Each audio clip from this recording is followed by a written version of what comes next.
All right, we're live now. I just got to retweet this really quick. Let the people know on X that we are here and we are live and we're about to go over this Smackdown. Give me 1 second here, fellas. And then we can get started. Then we can get started with the whole shebang. All right, y'all. What's good, everybody? Welcome back. It is time for the Snug Wrestling Podcast. I am Edgar, the host. And the Snug Crew is here, Mr. Blood, Tommy, and Toxic, and we're going to go over Friday Night Smackdown. They were in Canada this week, and man, we had John Cena was all over the show, which was really, really lovely to see. But how y'all doing, fellas? How's everything tonight? Biggie. Pretty good, pretty good. So John Cena, he's down to 11 dates after this episode, so we're getting closer and closer. The end is near for this John Cena career, and man, it's kind of bittersweet, isn't it? But it's good because he kicked off this show, and he cut a big babyface promo. The old John Cena is back. The people in Canada were crazy, fucking going nuts over John Cena, and we all wanted to hear what was John Cena going to say about Brock Lesnar, right? But first, he made sure he had to thank the fans, and this is my last time in Canada, and thank you guys. And it was just a really, really big moment for the fans in attendance. And then John Cena said, "You know what? I'm scared. Brock Lesnar, that guy, who wouldn't be scared to face Brock Lesnar? I know I am, but I'm scared to what I'm about to do to Brock Lesnar or something along those lines." So John Cena did address, Brock Lesnar's return, and he was like, "You want some? Come get some." And I thought for a second he was calling out Brock Lesnar, but instead he got Logan Paul, the Maverick Logan Paul, interrupted John Cena. No Brock Lesnar.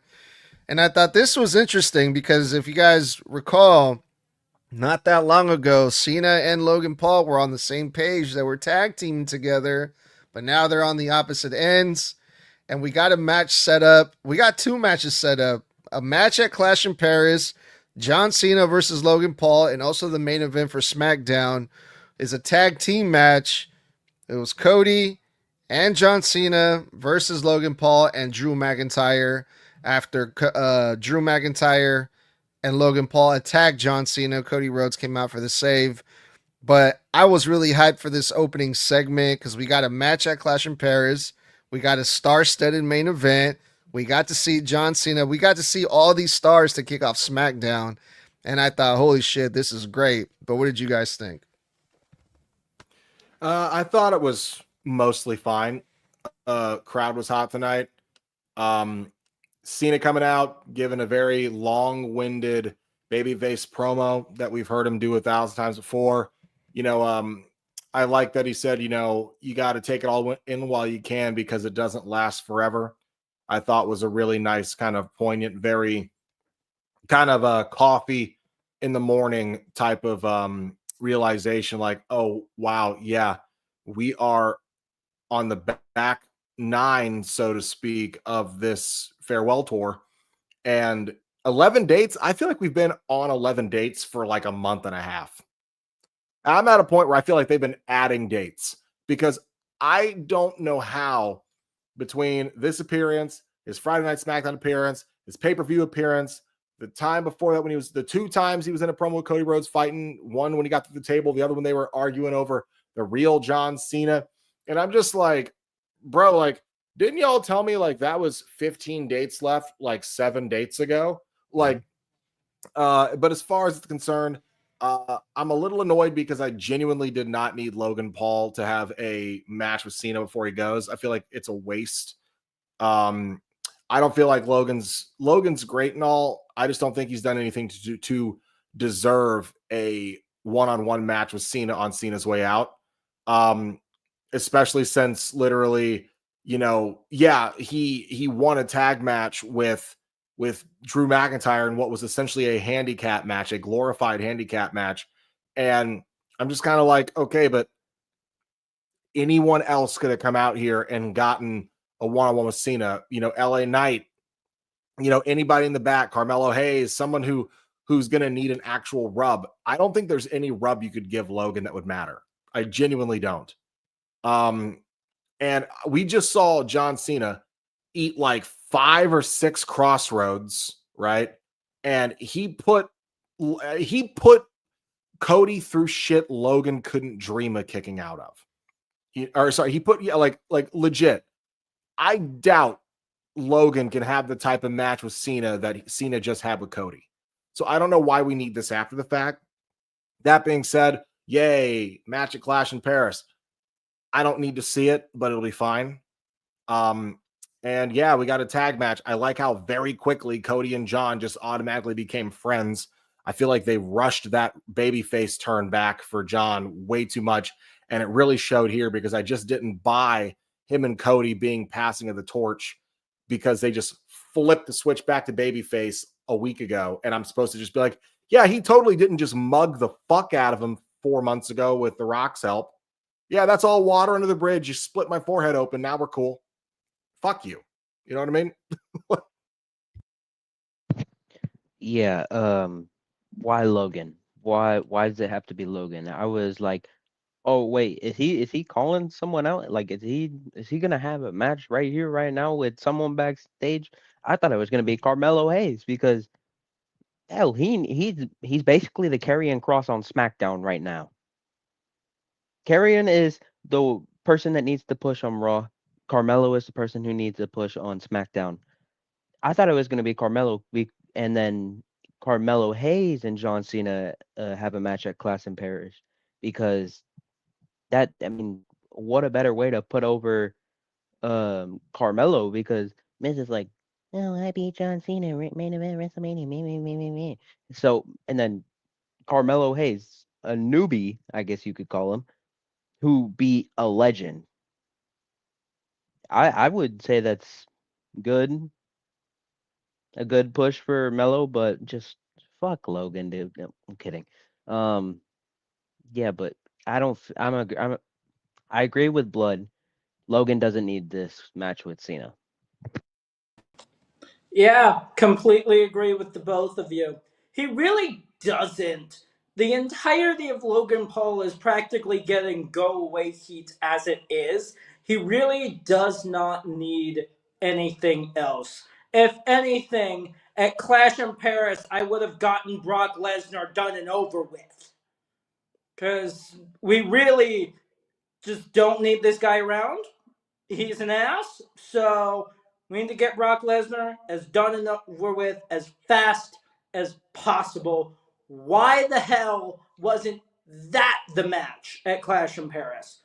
Honestly, after everything that Cena said, I kind of expected Brock Lesnar to show up because I looked at everything. I'm just like, wait, he's practically calling out Lesnar right now. Here he comes. And then we heard Logan. I'm like, no. You don't need this. Why the hell are you here? I get it. You had a tag match with him like a month ago. Stop it. You do not need anything else. Just stick with your tag partner that is Drew McIntyre. Just stick with him. You don't need anybody else. But again, I honestly just would have gotten Brock Lesnar done and over with at Clash in Paris. Well, I'm probably the only one that's behind this that is feeling this, and I think this to me it made a lot of sense because when John Cena called Brock Lesnar out, everyone was expecting to see Brock Lesnar, the Beast, right? But instead, we get Logan Paul, so that automatically puts more heat on Logan Paul. Like, we wanted to see Brock, not this fucking guy, boo this guy, fuck Logan Paul. And literally, the fans in Canada all night were saying, fuck you, Logan. So it put more heat on Logan Paul. Also, they have history. Also, who better to put John Cena, most beloved guy now in the WWE versus the most hated guy in the WWE. And also, it's Logan Paul. We've said this before. That guy's amazing in the ring. So I thought this was a great idea, kind of like a filler match for, you know, until we eventually get John Cena versus Brock Lesnar at some point. So I thought it was a great way to open up the show. Let's go on to the next match. We had a tag team match, the Motor City Machine versus the MFTs. And now it looks like a new tag team is being added to the tag team division in the MFTs, which is something that we've also been asking for a really long time. We need to do something different. It's the same teams over and over again. And it's the first time that we saw the MFTs team up versus another tag team on SmackDown. And it was JC Mateo and it was the new guy, Talatanga. They got the win. It wasn't a bad match. It was a decent match. The right team won, but I'm still not convinced over Talatanga. I know it's the Motor City Machine. They're a veteran tag team. They're a great tag team, and they got their shit in. But again, Talatanga is doing a little bit too much selling for me. But they got the win, and it looks like we're gonna see a new tag team in this division, which I'm excited for as well. But what do you guys think about this? You guys already know this by now. Motor City Machine Guns have been one of my OG teams for 20 years. In fact, again, the first ever live wrestling show I ever saw and then kept going back to for years was I used to go to the live TNA shows over in Orlando, Florida, just about 40 minutes down the road from myself right now. I've met the Motor City Machine Guns multiple times. So anytime they're in the ring, they got my support because they were always cool to me when I was a kid, and they were always nice and respectful to me when I was a kid. They were actually the first ever wrestling autographs I ever got too. But when it comes down to like this, I thought, at what point am I supposed to buy into Solo's new team? Because I'm like, dude, the Motor City Machine Guns were in control of this match about 80% of the time. Okay. I'm supposed to believe that this, if you're just bringing in Bloodline members because they're supposed to be threats, then show me the threat. How is Talatanga more of a threat than JC Mateo? How is JC Mateo more of a threat than Tonga Loa? How is Tonga Loa more of a threat than Solo already himself is? Because they are all so interchangeable, none of this works for me. Talatanga, to me, is what happens when you tie a horse to both ends of Jimmy Uso, let his hair down, and then stretch him until he's 7 foot tall. Because he's wearing damn near the same gear anyway, with a slight variation of Tonga Loa's. And I'm just like, bro, you've got a few moves. Slam, big boot, slam, punch, big boot, slam. Like, I'm like, he's a slightly more mobile version than the Great Khali. Fantastic. And as far as it's concerned, I stopped buying into JC Mateo weeks ago because I remember how excited you and I were, Snug, when we were like, dude, wait till they see this guy, because I've seen him on the indies for years.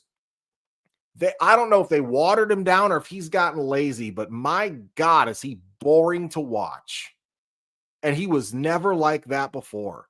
So, yay, we got a new tag team in the tag division that isn't going to do shit, because we're going to get to the Solo match later, but that just furthers my point from this match to that match. At what point am I supposed to buy into this bloodline? Because even when they're winning, I don't believe them as credible victors.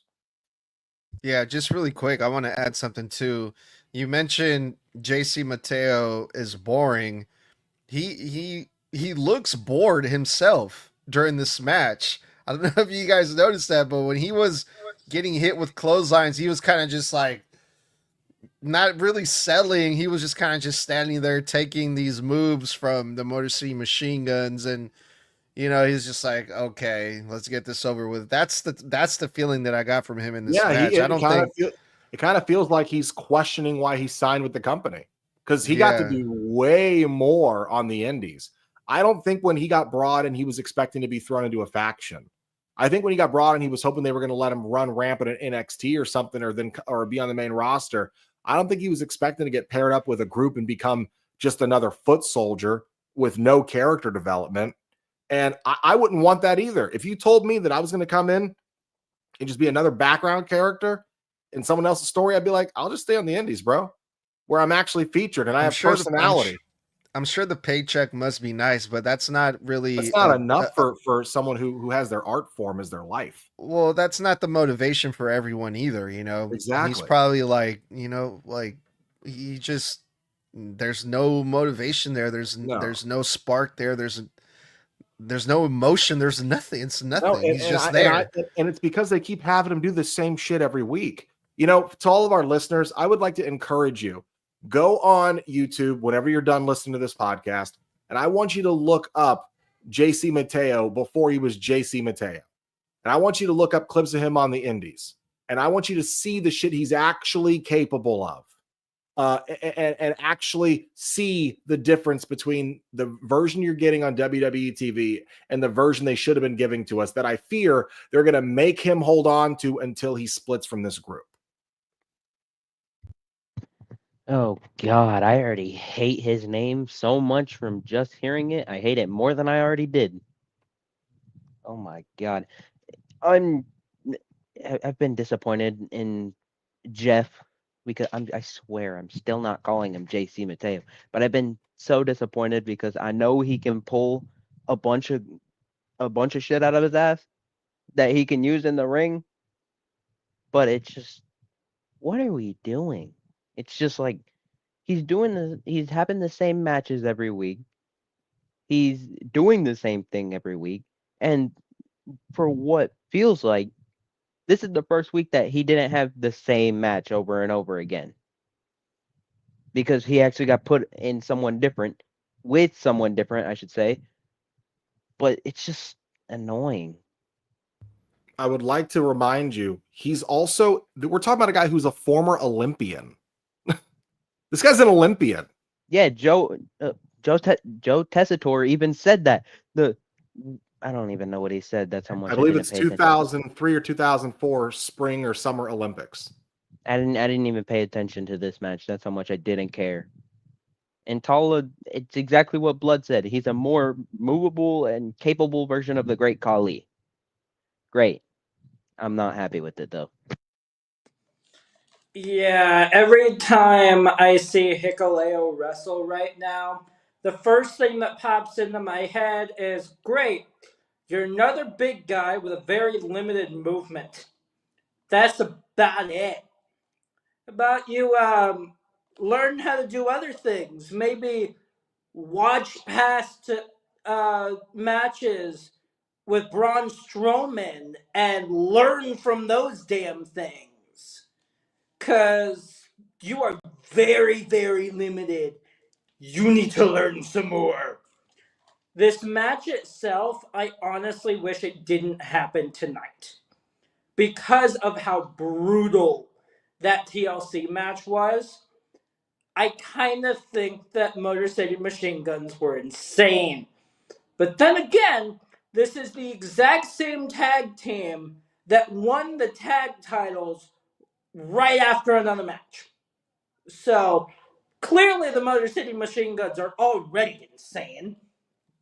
But with this whole thing, I honestly wish this would have happened when they were more recovered fully from that TLC match, because I feel like the injuries that they took from that kind of took away from the match itself. Just seeing how wrapped up the ribs were, the shoulder, it feels like to me that like this match would have been a little bit better had the Motor City Machine Guns been more recovered than they actually were from SummerSlam.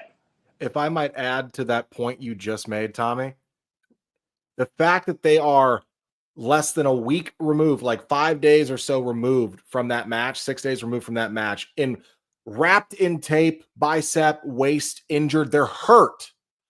Understand that while they are partially injured, these guys took 80% of this match against the fresh team that is supposed to be a dominant force. So again, I ask you, when are we supposed to buy into this group?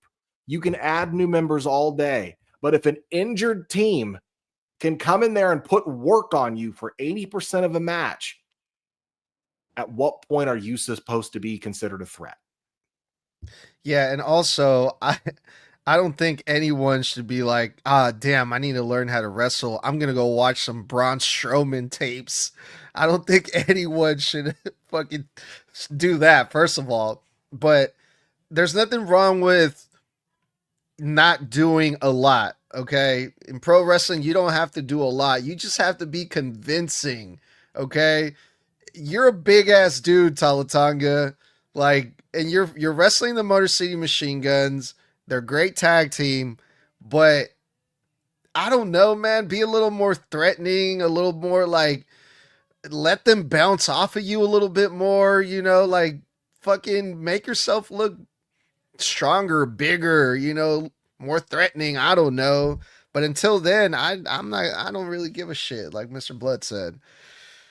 After the match, we heard a promo from our United States champion Solo Sikoa, the greatest champion of all time, and he was dressed for a fight. But before that, actually, before I forget, he did mention that the MFTs are future tag team champions. I thought that was interesting, worth mentioning, because the White Six are champions. The MFTs are technically like the biggest heel group faction on SmackDown. You can compare it to the Seth Rollins and Braun Breaker, Bronson Reed faction if you want. I think they kind of go hand in hand. One's from SmackDown, one's from Raw. So I think eventually, if we ever get a match between the MFTs and the White Six, if done right, I think that can be a great spectacle. So I'm excited at the fact that even though we just shitted all over the MFTs, I'm glad they're going to be part of the tag team division because they fucking need it. Let's be real. But Solo Sikoa, he was dressed for a fight. He's like, it's a shame that there's no one back there that's willing to wrestle me right now, but I'm not going to wrestle in Canada. And here comes good old Nick Aldis. And just so happens that Sami Zayn, a Raw superstar, just so happened to be there, dressed up, ready for a fight at the same time that Solo Sikoa was dressed for a fight. And what do you know? He just happens to be from Canada. So Sami Zayn stepped up to the plate, and we got Sami Zayn versus Solo Sikoa. And Sami Zayn, he fucking won this match. He pinned the United States champion. But what'd you guys think about seeing Sami Zayn on SmackDown tonight? I love Sami. I'm getting real sick and tired of them acting like the brand split doesn't matter. Because, again, I want you to remember, LA Knight is a SmackDown superstar who just had a championship fucking match against Seth Rollins on Monday on Raw. He's not even in the Raw's division. He's in none of the Raw title divisions because he's a SmackDown star who, because Seth came over and got in his business in the middle of a match that he was involved in, he went over to Raw weeks ago and attacked Seth and got payback, which resulted in their match at Saturday night's main event. Sami, who just had a Raw feud with Karrion Kross, whom I'm hoping gets re-signed this fucking weekend along with his wife, just got pinned by Sami this past weekend, and somehow Sami goes, you know what I'll do? I'll go over to the brand I don't belong to, and I'll wrestle over there. I'm just getting so fucking tired of it. And as far as the match is concerned, it's fine. Sami and Solo know each other very well from their time in the Bloodline, so they're going to have good chemistry together. They always had good chemistry together. They're always entertaining, and Solo is entertaining regardless of how you feel about how he's booked. But speaking of how he's booked, it's fucking bullshit. Are you telling me the only way that you will give fucking Solo Sikoa a win as your champion is if it's on a PLE? Because this is now the third fucking time you have pinned your champion on free TV. I don't care if it's a roll-up. You keep telling me over and over and over again that Solo Sikoa is weak. Solo Sikoa is weak. So if you keep pinning your fucking champion over and over again, at what point am I supposed to believe that any of the guys, his MFTs, would ever believe in him to begin with. I'm supposed to believe that they want to follow the guy who can't win a match without their interference. Because if I'm those guys, I'm thinking, shit, why do we even need this guy? If he can get beat by those guys, we can kick his ass. We should take that title from him. That's what I would be thinking. I wouldn't be thinking, I'm going to follow this guy. He's going to lead me to greatness. He can't buy a win on SmackDown. So the first win he's had in over a month and a half was in the steel cage because of interference. When break up the team because it just doesn't work. No, Mr. Blood, you're not off the hook that easy. Nope. You fucking lit a fire. You lit a fire under my ass when we were reviewing SummerSlam because I said Rhea getting pinned in a roll up is total bullshit. And you're like, no, this is a way to protect Rhea. Okay, Solo just got pinned with the surprise roll up by Sami Zayn. But there's different psychology. It doesn't apply in this case because Solo already had constant interference. If you have constant help trying to help you win the match and you still lose, it defeats the purpose of the protection of the roll-up because all of the cards were in your fucking hand and you still fucking lost. That makes him look even dumber because he had help and he still couldn't win. It was a fluke win by Sami Zayn. It doesn't count. It doesn't count if he had all of the help. He had 3 people out there with him and he still got rolled up. That tells you that you made him look even weaker because a roll-up, yes, can be used to protect someone. But in a triple threat, it's all on all. And this, it was one-on-one +2, +3, +4 against one guy, and the fucking 3-4 of you couldn't stop one guy, and that one guy still beat you by surprise, even though you had the element of surprise because there was more of you. You just keep telling me that Solo's a fucking useless ass champion. Nah, bro, he was protected. It was a fluke win. Go ahead, Toxic. Oh Oh my god, yo. I wonder why we take so long on this. Anyways, I thought Solo was gonna do one of the old classic John Cena Open challenges with the United States Championship. I said, oh my god, if he does it, please be Carmelo Hayes or Jimmy Uso. Or better yet, how about you make Tama Tonga come back to fucking work? Because I felt like he was supposed to return at SummerSlam, but he's like, nah, I'm gonna just chill. I'm gonna just chill here. My hands still hurt. So I thought Solo was gonna do an open challenge, but no, that didn't happen. It's Sami Zayn. Yeah, and personally, I think he does not need to be moved to SmackDown. Like, can we get a confirmation when people get moved? Like when Damian Priest and Braun Strowman were moved over to SmackDown. Can we get a confirmation? Like LA Knight, Logan Paul, no confirmation. I'm guessing LA is on Raw because he's been in there. He's been on there like a couple weeks. Logan, I'm guessing he's on there because he's been on there since Jelly Roll was even advertised for SmackDown. So can we please get confirmation when people move brands? Like, holy, it's annoying. If you don't just get the fucking draft like we all ask for. The match was fine. I don't really give a fuck about the match. That's bad to say because it's Sami Zayn. And Sami Zayn should be a a future world champion. And Solo, he can't even buy a win on free TV. That's why either Jimmy or Carmelo Hayes needs to take the title off of Solo. And I don't even know if we're going to get into this, but that made me so mad with Miz and Melo. That made me mad. I don't know. We'll see. I'm sorry, Tax, but here's my response to all of that. I'm sorry, bud, it's too damn late for that draft. At this point, it is too damn late for that draft, and we ain't getting it. This entire roster is desperate for a damn draft. And the problem is Triple H ain't gonna fucking do it. He's just not. It is way too late in the year to randomly be doing a draft. It's just that there.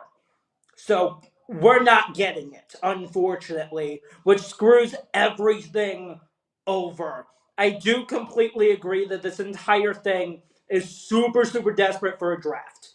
It should have happened 3 fucking months ago. That's After when it Mania. should have happened. They shouldn't not have waited this damn long. Like, this entire thing just, ugh. The only reason why Sammy was here was because of the hometown hero thing. That's it. The only reason why Sami Zayn was even there tonight is because of the fact that it was his hometown. That's it. It's the same thing for Chelsea Green later on, but we'll get into that later.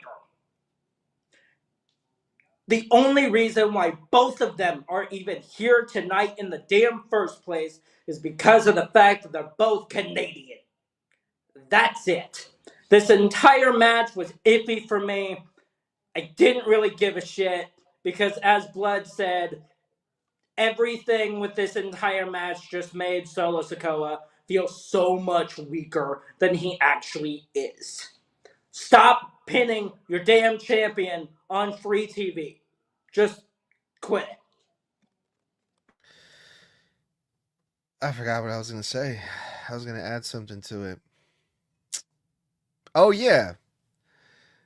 People were getting so pissed off about the fact about Logan Paul being the one to step up to John Cena, right? Oh, man, that must be shitty. What did one of the comments said? Oh, imagine working your ass off your entire life to, make it to the WWE just for an influencer to show up and take the spot to face John Cena. And I'm like, what about Sami Zayn? This was not even on SmackDown, and he showed up and fucking called out the United States champion. And when you got fucking people like Carmelo Hayes and, all these people on SmackDown who would love a shot at Solo Sikoa. The difference there, my friend, is that Logan's been with the WWE for 3 years, and in 3 years, he's had less than 20 matches. Sami Zayn's been wrestling for over 21 years. So if anybody deserved a shot at even a mid-card champion in a non-title match, it'd be Sami. Yeah, but Sammy's not on SmackDown. Logan has done nothing to deserve to take a slot from another talent that's deserved a match against John Cena longer. He's only got 11 dates left. We had to waste one of them tonight on that promo to set up the match, and then one of them is getting wasted at Clash in Paris. But I checks notes. Where's LA Knight? Where's AJ Styles? Where's Carmelo Hayes? Where's all these other people? Hey, can we get Cena versus Gunther? No, because he's having nose surgery. There's so many other people that I could think of that should have gone before Logan. So it's just like, bro, you barely even go here, and you get one of those dates? Bro, you don't even go to the school, bro. Let me put it this way. John Cena has shown up to WWE more this year or equal this year to Logan. And John's a part-timer. Logan signed a full contract, and he still somehow works a part-time schedule just because he owns a couple of businesses. So, yeah, I think John's time should go to someone more deserving, more hungry, and specifically someone the rub is going to do wonders for.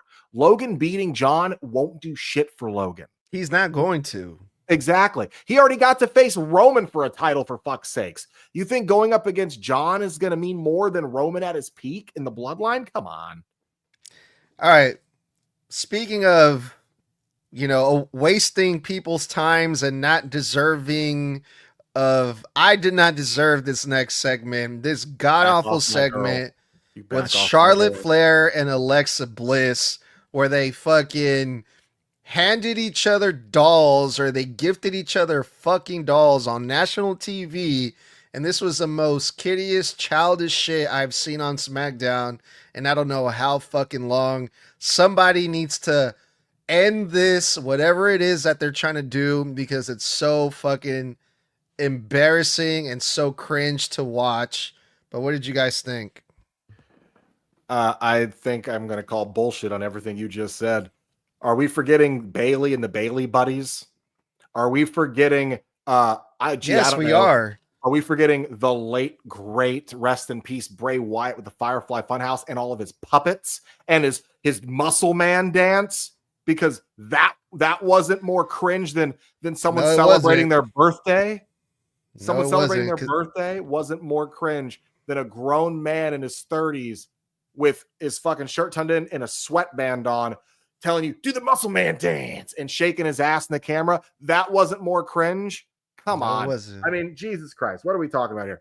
It's I to me, it's endearing, it's charming, and it's goofy enough to be funny and entertaining. To me, I enjoy every bit of this team. Till I'm blue in the face, I'll keep saying it. Best women's booking decision Triple H made all year was pairing these two together. It organically fixed Charlotte's connection with the fans. It organically put Alexa back in the spotlight when she was kind of floundering since she came back and hit or miss on what they were booking her to do. She literally returned, then was gone for a month. Back Elimination Chamber, gone for a month and a half, then back again. She's finally got something solid to work with. I enjoy this. I like this. To me, it's funny. It's charming. It's a little corny, but corny in a way that I'm like, whatever. You guys, come on. Like, I enjoy it. It's funny to me. It's whimsical. But you're going to sit here and act like there wasn't shit that was. Are we forgetting Santino Marella pulling a fucking sock out of his pants and pretending it was actually a fucking actual real fucking Cobra? Are we forgetting that Mick Foley got in the ring against Santino Marella with Mr. Sacco and they wrestled their arms as if the sock and the fucking snake were attacking each other? And the crowd popped for that. Hard.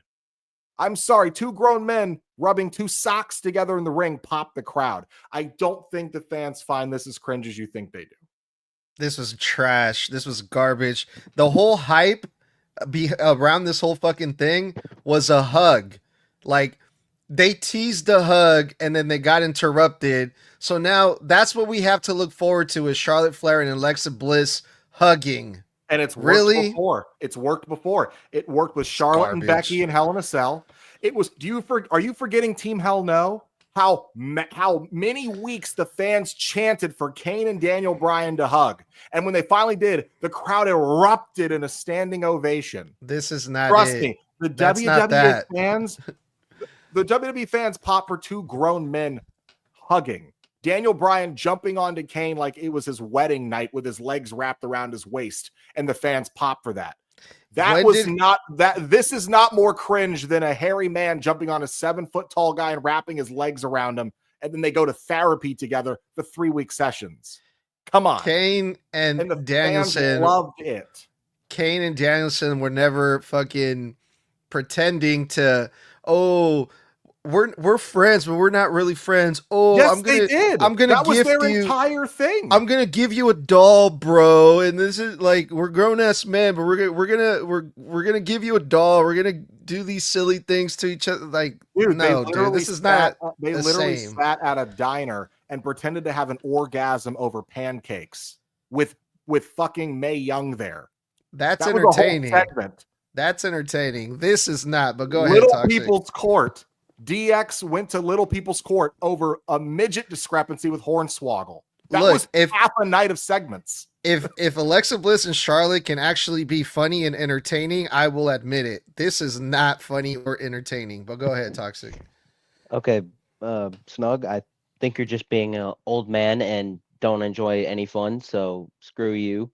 Because I'm pretty sure Tommy's gonna agree with me in blood, but I enjoyed this because, I mean, for weeks they've been saying we're not friends, we're just tag partners.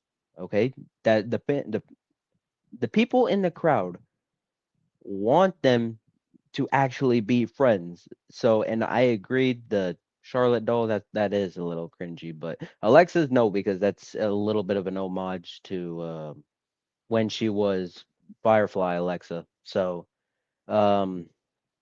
yeah, I do find only the Charlotte Dull, cringy. But the Alexa one, no. So this wasn't bad. The match leading into it wasn't bad. So yeah. I did love this, but this is what I'm going to say. Snug and toxic. The fact that both of you are not realizing the significance of that doll. What the hell? Because that was the What doll? exact Lily doll that Alexa gave Charlotte years ago. Back when she was doing the Firefly Funhouse stuff. That was the doll from back then. Holy Oh shit! my I'm stupid. god. Such groundbreaking stuff here, guys. Holy Shut up, shit. Snug. Like, that is the entire reason why this entire thing happened, is because of the significance of that particular doll and the new version of Lily. It's basically a combination of the old Lily and the new Lily right in the same place. There you go. So, yeah. He's saying it's important because it leads into the credence of Charlotte getting sucked into the Wyatts with Alexa. That's Yep. it was an Easter egg. So now we should expect to see Charlotte Flair turn evil and fucking spooky with the Wyatts? No, we're gonna see Alexa do her shtick, and Charlotte's gonna basically feud with Alexa because she's gonna resist it. Alexa's gonna turn on Charlotte. Okay. Well, let me know when it gets interesting, I guess, because I don't see it. All right. You guys ready to move on? Because we saw John Cena backstage with none other than his old buddy, old pal, R-Truth, or Ron Killings, or I don't fucking know. But it looks like R-Truth is happy to see his hero again. And this felt like R-Truth. And what happened to Ron Killings? What happened to the guy that we thought, the serious guy, the new version of R-Truth that we were supposed to get, you know, the badass? He's gone now, right? This is just R-Truth being R-Truth again. He's just back to being silly. Or what did you guys think when you saw Cena and R-Truth face to face? I think it's a case of a mix of cold feet and having absolutely no idea what the fuck they were doing when they did it. Because remember, he was in fact released. The fan outcry, the backlash they were getting online for almost a week forced them to bring him back. And then when they did the segments where he cut the braids off, where he attacked and jumped Cena several times, all of a sudden, remember, we didn't see him for weeks. And I think that's because they knew they had to turn Cena back face, because remember what they said 4 weeks ago, now almost 5. So almost 5 weeks ago, the decision was made to bring back Lesnar. Almost 4 to 5 weeks ago was the last time we saw Truth really on TV for a consistent month. That tells you when the direction changed, they had to change, and they went, fuck, well, we can't have Truth attack Cena because we're going to have to turn Cena face, and we need Cena to focus on Cody, and we need to turn Cena back face so he can then face Brock Lesnar. So then they went, fuck, that means our direction for Truth or whatever we were going to do with Truth has to go out the window. Because at that point, if we've only got in the last 5 weeks, they only before SummerSlam itself, they only had Cena appear for 2 dates. So those 2 dates was 1, he needed to deal with Cody, and 2, he had to get forced into a contract, or sorry, he had to get forced into a contract signing, and 2, he had to do a face turn. So at that point, it's like, how do you fit Truth into that equation? Because on one of those appearances, you've got to turn him back face. So why would Truth jump him? So they left Truth off of TV because they absolutely had, the moment they realized that, hey, we can bring Brock back, they immediately went, well, fuck, we got to drop this and we got to drop that. They're like, if we can bring Brock back, we got to drop the Cena heel turn, Because I guarantee you, I promise you, that heel turn was supposed to happen at SummerSlam, or it was supposed to happen, or that face turn was supposed to happen at SummerSlam, or it was supposed to happen at Clash in Paris. I guarantee you, they had no original plan to turn John Cena face on that SmackDown until they knew they were bringing back Lesnar. The moment they knew they were bringing him back, they dropped the face turn, they dropped the heel turn on Cena, and they dropped the truth subplot because they couldn't fit it in anymore in the build. And then now we're here backtracking. I don't really have any thoughts. It's just another comedy backstage segment, so it's always good to see those, but I just don't have any thoughts about it. I did like the part where Cena you went all like crazy, tried to, like, you said you were gonna ruin wrestling. You made a kid cry in Brussels. I thought that was funny, the callback from his first promo since turning heel. So that was funny, I guess. But other than that, not a lot of thoughts. Yeah, same here. Blood basically said everything on this.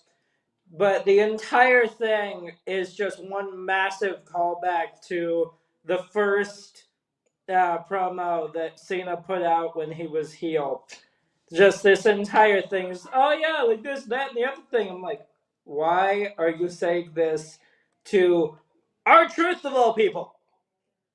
He saw all of this, had a match with you over all of this, then turned it whatever the hell he is right now, then attacked you multiple times. Of course he knows all of this. Why are you saying all of this to Truth? It just makes no sense because all you're doing is just saying what Truth already knows at this point. Because he literally had a match with you over all of this, over everything you just said. It was more to remind the fans, like just to, give the people like, hey, this is what's been happening between us. And also if there's new viewers that don't know what's happening, it gives them an idea of, okay, why is this moment such a big deal? It's not really for R-Truth, it's for the viewers. But what about all those times R-Truth attacked John Cena? I think at one episode of SmackDown, he attacked John Cena from behind like 2 or 3 times or something crazy like that. And it's just like, oh, well, all right, everything's all good now. Oh, what the fuck? But yeah, John Cena's babyface now, so I guess good old R-Truth is back. But let's talk about the main event. It's just a really quick, just a massive missed opportunity on what could have been Ron Killings to see what that would have actually looked like full-fledged. Because in this segment, I just rewatched it to double check. They play it off as just R-Truth was the evil Cena that split off of him. Yeah. And they were doing the mirror match. And I'm just like, what a waste of what Truth could have done. Because he asked for a serious turn, and you've already now kicked that down the road, even though he asked for it. So stupid.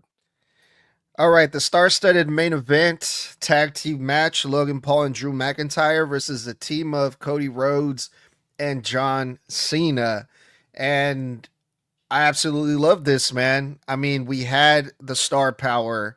The tag team match was a good tag team match. John Cena, the fans wanted to see him get tagged in. Cody Rhodes was the one that started the match, and Cody was getting his butt kicked, and John Cena finally got the tag, and the place explodes.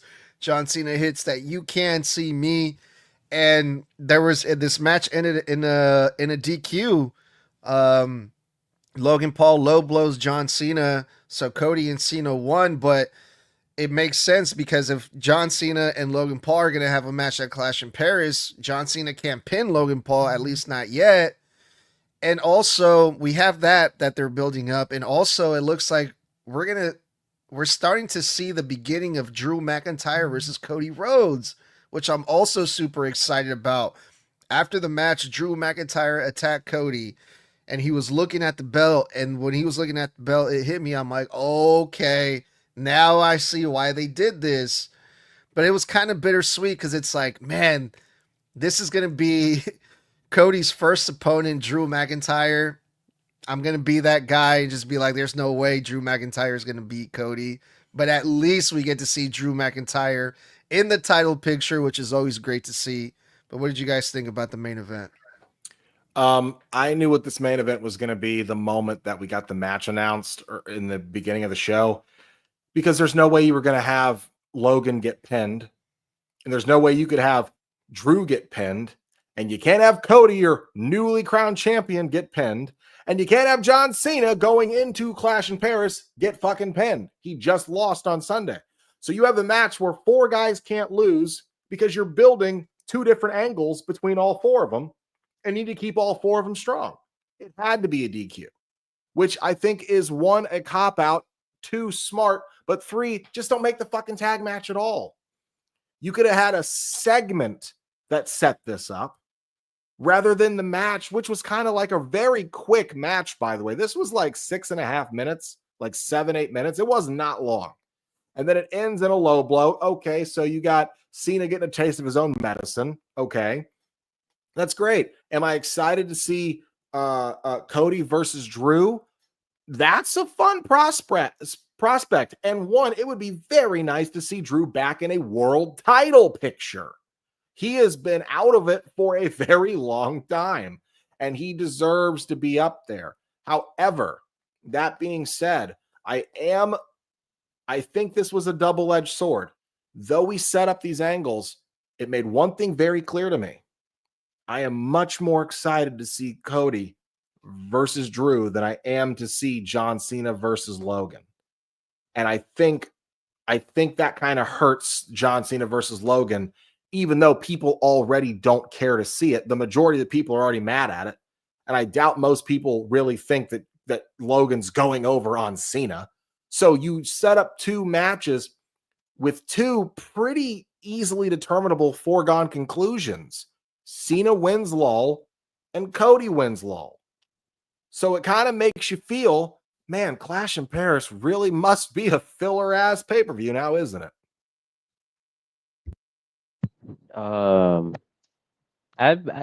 surprisingly I wasn't interested in the main event, because I mean it's like Cody and Jay versus Logan and Cena, except Cena and Cody are teaming and Logan has Drew, so it wasn't interesting to me, but it's cool that we're seeing Drew back in the title picture. Um, and I don't think that there shouldn't be any more like, oh, I was screwed out of this match, because one, he's not in a feud with Damian Priest or CM Punk anymore. And the only person that I feel like would get involved in the match is Logan. So yeah, not a lot of thoughts, but I'm glad we're seeing Logan back in the title picture. You mean Drew? I am going to reiterate something that you Yes, I said. meant Drew. Something that you said, Snug, earlier in the show. Are we just gonna forget everything that led to that street fight? Like literally all of it? Are we just gonna forget all of the low blows, the hitting the heads with the title, and all of the attacks and all of that? Are we just gonna forget everything that Cena has put Cody through leading up to that street fight? Yeah, remember it was R-Truth's fault, apparently. It was never John, it was R-Truth. They That's what shared a told beer us. together. Yeah, because I always drink with my enemies and we always let bygones be bygones. Yeah. But this entire match, I'm like, I get it. You wanted to have Cena on the card. Why against these 2? Why? They just won at SummerSlam. I get it. That was a glorified handicap match, and we all know it. Although Jelly Roll did take most of that match, but that's in the past. The point here still stands. That match was a glorified handicap match, meaning why the hell is this match even here? We just went over that, Tommy, because they're setting up matches for Clash in Paris. And that's the only reason. They could have set it up a different way. No, you need to have John Cena in this card and have him wrestle. Why not? This is his last time in Montreal. have him wrestle. Yeah, but you could have said that about literally all of the towns that he's been in and didn't wrestle it. That's true. But I So mean, there's if that. you get John Cena to wrestle in a Friday Night Smackdown, fuck, that's a win, dude. Like, we should be happy that we get to see that before he retires completely. I'm not mad at that. My problem is, again, why is it against Logan? Literally anyone else. Logan in general does not need anything involving Cena. Just because of one quote from the past, all of a sudden, Logan thinks that he's clear enough to go, hey, look, I'm going to prove to them that I am, in fact, better than you, like you said I was when you were heel. No. You literally don't need this. You're already getting go away heat. So, I mean, why? this could also go back to, you know, the thing that people were saying about, you know, when Brock Lesnar came back. Did John Cena choose, or was it his decision? What if it was John Cena's decision to face Logan Paul? What if he was handpicked specifically by John Cena? Then I think Cena's going a little bit insane because they easily could have done the same thing for LA Knight. Someone who needs it more than Logan Paul does. To be fair, Tommy, for all we know, LA Knight is definitely on that list. The difference is that we know the Brock stuff is bullshit because we got 3 different versions of it, and one of which John shot down Triple H's version of it, which was Cena picked him. And then John Cena goes, oh, they set him up and I just do what they tell me. This, I would buy John wanting to help Logan because Logan is a younger star, a younger talent. And John Cena in his brain probably does think that this would be a good thing for Logan's career and future in the WWE. John is at that part of his career where it's all about setting the stars of the future up for success.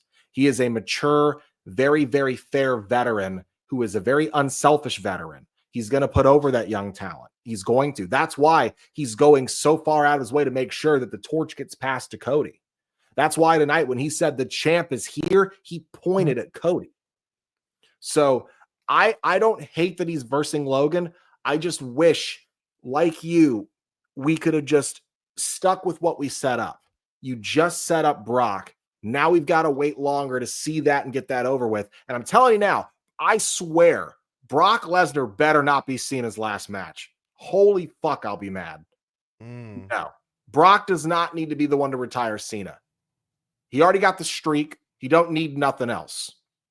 But that being said, I think in John's mind, putting Logan's foot forward is what's best for business and what's good for the future of the company. So I will trust John on this, even though I don't care for the match. Yeah, But I thought for sure. Yeah, I am frothing at the mouth for Cody versus Drew. Yeah, I thought for sure Brock Lesnar was going to show up tonight because isn't he from Canada? Doesn't Brock live in Canada? I'm pretty sure he does. He lives in like North Dakota. I don't think so. But anyway, yeah, he lives in like North Dakota on a giant farm. He hunts up there. I'm pretty sure his hometown is Minneapolis. Yeah. Then why did Brock Lesnar? I mean, Paul Heyman. Remember, he used to always say from Saskatchewan or whatever. Yeah, that's because most of North Dakota is Native American reservations. Whatever. Anyway, that was Friday Night Smackdown. Mr. Blood, get us out of here. That's going to wrap up this episode of Snug Wrestling, folks. Thanks for kicking it with us. We appreciate every single one of you for tuning in. Don't forget, we're live every Monday and Friday night, right after Raw and SmackDown go off the air on YouTube, Twitter, and Facebook for live post-show reviews. And as a bonus, for reaction content during the weekly WWE broadcasts on all of our social platforms. Then you can hang out with us every Thursday night at 9 p.m. Eastern and 6 p.m. Pacific on TikTok Live, where myself, Mr. Blood, and the leader of Snug Wrestling, Edgar, that handsome Mexican right there, do our weekly one-on-ones where we dive into random wrestling topics and answer your questions. So follow Snug Wrestling on all social media platforms, as well as on Apple and Spotify, where your boys are ranked number 46 of all wrestling podcasts in the United States of America. Out of 250, we are in the top 50. Big yeet. And that is right. And by the way, mark your calendars, because August 12th, we've got professional wrestler Chris Steeler joining Snug Wrestling for an exclusive interview one-on-one with Edgar, the host of Snug Wrestling. This man, Chris Steeler, has worked with AEW and NWA. He is insane. And on August 14th, yours truly, Mr. Blood, will be interviewing rising star Dwayne Cashman from the indie scene as he shares his story with us. So until next time, stay safe, stay savage, and stay snug. And boys, one time for the one time. That was 4 letters. One word. Oh, Oh, yeet. yeah. No yeet. Big yeet.